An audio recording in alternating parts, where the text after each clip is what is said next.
The valley is silent except for the sound of 40,000 horses breathing. You are a Mamluk soldier standing in the heat of a September morning, and across the valley sits the army that has never been beaten, not once, not in 50 years. They have burned Baghdad to the ground. They have killed more human beings than any force in history. Kingdoms surrender before the Mongols even arrive, because everyone already knows how it ends. And now, they are looking directly at you. Your hands are shaking on your spear. The man beside you is praying. The Mongol line begins to move, and you are about to do something no army on earth has ever done. How? This is the ancient history documentary of the Battle of Ain Jalut, the day the unstoppable Mongol Empire was finally stopped. You have heard of Genghis Khan. You have heard the Mongols were invincible. What almost nobody knows is that in the year 1260, a former slave led an army into a valley and shattered the myth forever. But here is what makes this story strange. The Mongols may have already lost this battle before it began, because of something that happened 2,000 miles away. We will get to that. To understand why this battle matters, you have to understand what the Mongols were. By 1260, the Mongol Empire is the largest land empire the world has ever seen, larger than Rome at its peak, stretching from Korea to the edge of Europe. They do not just defeat enemies, they erase them. When they took the city of Baghdad in 1258, the center of the Islamic world, they destroyed the largest library on earth and killed so many people the rivers ran black with ink and red with blood. Their commander at Ain Jalut is a general named Kitbuka, a brilliant, experienced Mongol veteran who has never tasted defeat. Standing against him is a man named Qutuz, the Sultan of Egypt. But the real story is his second in command, a man named Baibars. And Baibars is something history rarely produces. He was born free, somewhere on the steppe north of the Black Sea. As a boy, he was captured by slave traders and sold. He was sold a second time because of a defect in one of his eyes, a blue eye with a flaw in it that made him cheaper. This slave boy was bought by the Egyptian army, trained as an elite Mamluk warrior, and rose through skill and sheer ferocity to become its greatest general. A man who was sold twice as a child is now the only thing standing between the Mongol Empire and the conquest of Africa. He has studied the Mongols. He knows they have never lost, and he has noticed something everyone else missed. Here is the thing happening 2,000 miles away. In early 1260, the great Khan of the Mongol Empire, Mongke, dies suddenly. And by Mongol law, when the supreme ruler dies, the senior princes are expected to return to the capital to choose the next Khan. So, the Mongol commander who was originally leading the invasion of the Middle East, a prince named Hulagu, packs up and leaves. He takes the bulk of his army with him, marching east to deal with the succession.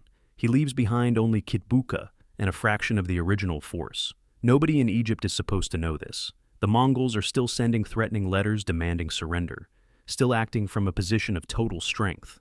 When their envoys arrive in Cairo, carrying a message promising destruction, if Egypt does not submit, the Sultan Qutuz makes a decision that makes surrender impossible. He has the envoys executed. He cuts them in half and mounts their heads on the gates of Cairo. There is no going back now. It is victory or annihilation. The Egyptian army marches north into Mongol-held territory, and this alone is shocking because nobody marches toward the Mongols. Everyone runs away. Baibars leads the vanguard. He reaches the valley of Ain Jalut, the spring of Goliath, the same region where David is said to have killed Goliath 3,000 years earlier. And there, Baibars does something no commander has dared to do against the Mongols. He sets a trap. He hides the main Egyptian army in the hills around the valley. Then he takes a small force and rides directly at the Mongol army. And the moment they engage, he turns and runs. Kitbuka sees the Egyptians fleeing. Of course they are fleeing. Everyone flees from the Mongols. He orders a full charge. He rides straight into the valley, straight into the trap. Now the valley erupts. The hidden Egyptian army pours down from the hills on every side. The Mongols, who came expecting to chase a broken enemy, are suddenly surrounded. And for the first time in 50 years, a Mongol general realizes he has been outthought. Kitbuka does not panic. He is too good for that. He rallies his men and launches a counterattack so violent that the Egyptian left flank begins to collapse. For a moment, a real moment, it looks like the Mongols will win anyway, Because they always win anyway. The Egyptian line is breaking, and then Qutuz, the Sultan, does something that turns the battle. He throws off his helmet so his men can see his face. He rides to the front of the breaking line, and he screams a single word, over and over, loud enough for the whole army to hear. The word is Islam. His men rally, the line holds. The Mongols are now the ones surrounded, the ones outnumbered, the ones with no escape. Kitbuka fights to the end.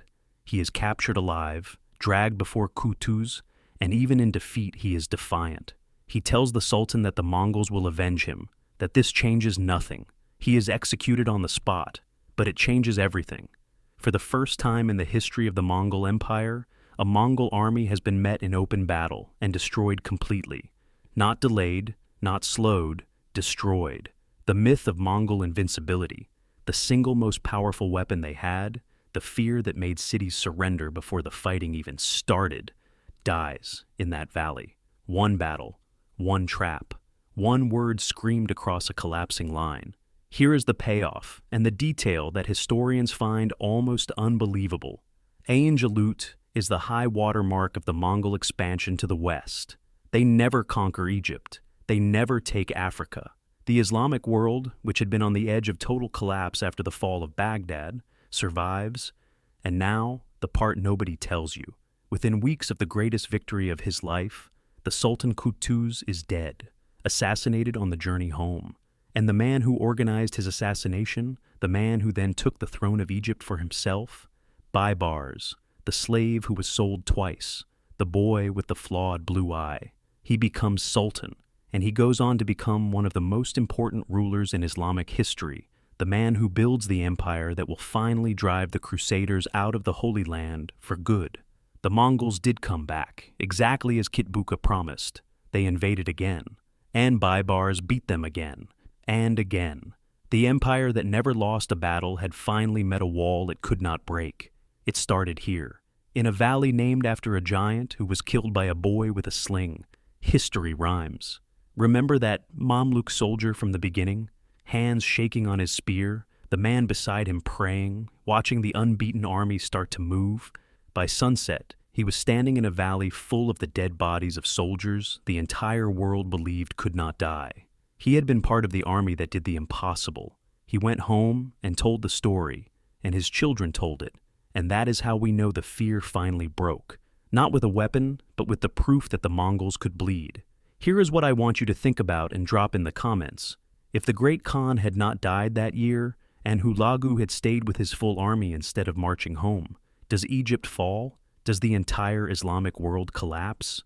Was Ain Jalut a genius victory? Or the luckiest accident in history? Tell me below. I read every comment. And if you want to see another army that everyone believed was invincible, and the single afternoon that proved them wrong, there's more waiting for you on the channel. Subscribe so the next one finds you. See you there.